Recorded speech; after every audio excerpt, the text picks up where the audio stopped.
question posée en français, je dois répondre en français. Ça veut dire, nous sommes pour un doublement du financement du Conseil canadien des arts, parce que je crois profondément dans la nécessité d'investir dans les arts et la culture. On me décrit comme universitaire, mais j'ai passé 18 ans comme écrivain pigiste dans le secteur culturel. Je crois profondément dans l'importance du secteur culturel pour l'identité de notre pays, pour l'avenir de notre pays. Et j'ai un doctorat dans les humanités et les sciences sociales. Et je veux qu'on accroisse le financement des sciences sociales et des humanités. Okay, now the translation is, my party believes profoundly in increasing the financing of the Canada Council to support artists, doubling that financing, because this is the key to investing in the cultural industries of our country. I also said that because people think I spent my life in an ivory tower. I actually spent 18 years as a freelance writer and journalist living off my wits with no safety net at all. And so I believe in cultural creativity. I lived on it and survived on it. Third thing is I have a doctorate in history, so I believe in the humanities, and I believe in sustained long-term funding by the federal government of Canada and the granting councils that makes humanities and social science research possible. So there you have it, 2 official languages.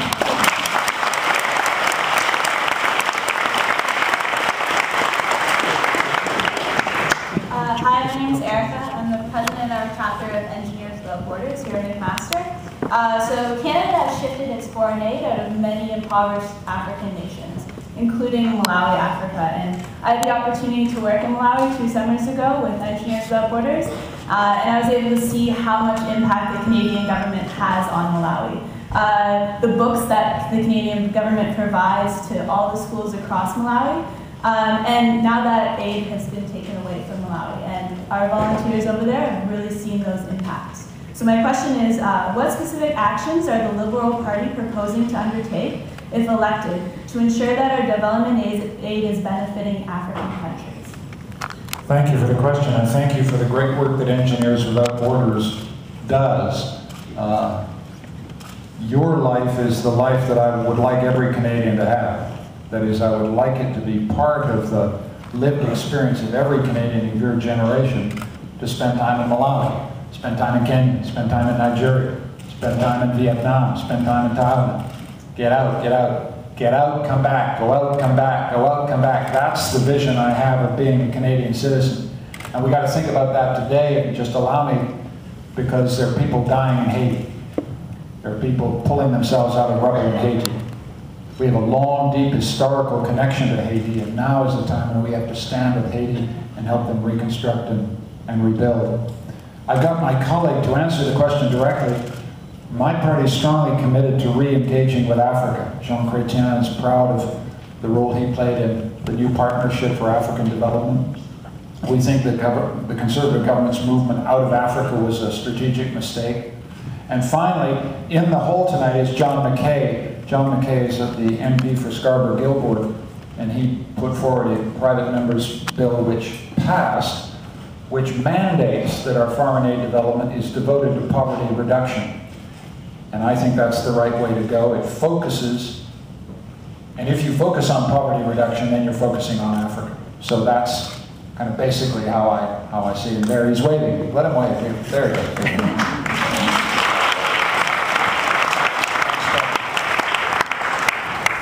Come on up. Hi, my name is Rebecca Strung. I'm a PhD candidate in the Department of History here at McMaster. As an American academic, you helped provide the intellectual underpinnings for the War on Terror and publicly defended the use of torture. Given these well-publicized views, how can we trust that a liberal government would conduct itself any differently in Afghanistan than the Conservatives have? I am thinking specifically about the allegations about the Canadian government's complicity in the torture of Afghan detainees, and more broadly about our continuing involvement in Afghanistan and the War on Terror. Thank you very much.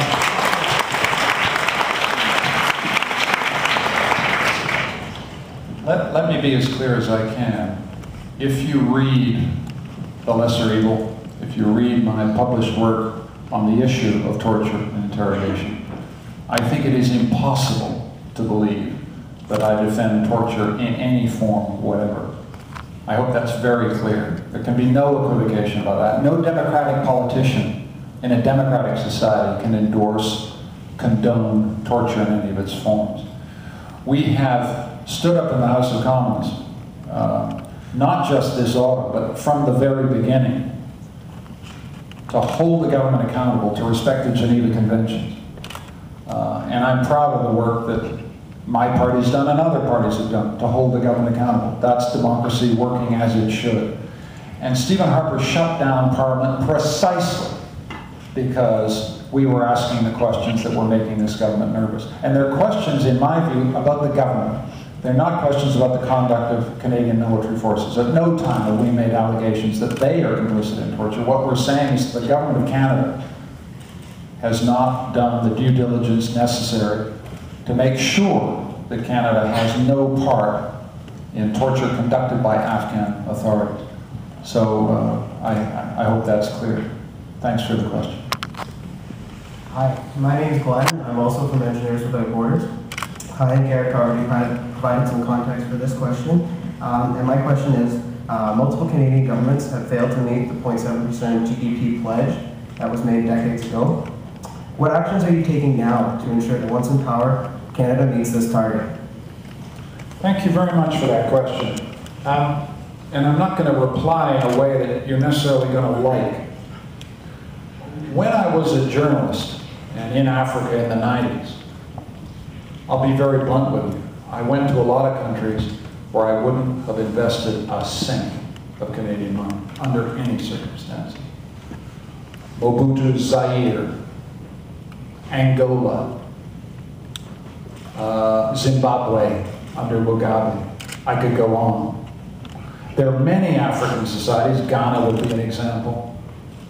South Africa, Mozambique, where you've got a partner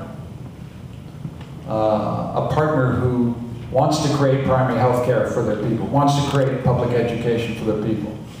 And where you've got a partner, I think Canada should step up and should increase its foreign aid.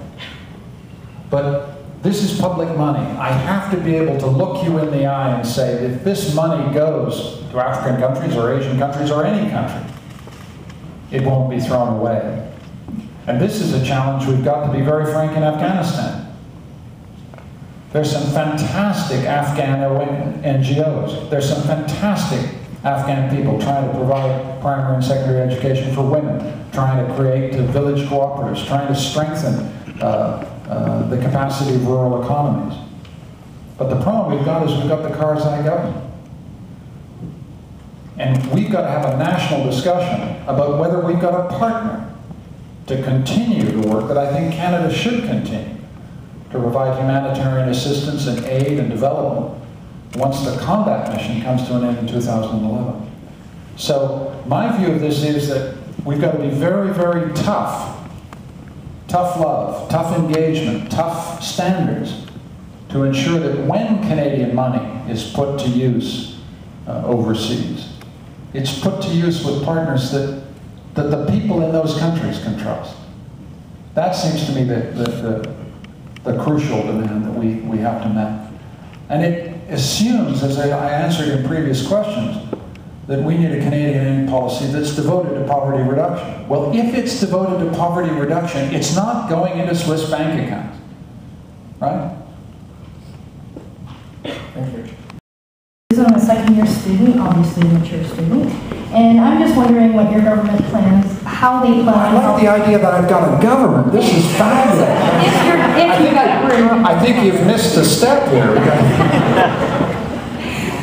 If you got into the government, what would you do to change, like to help out students like myself that may not qualify for OSAP but want to continue their education because they might not have had a chance to do it at a younger age?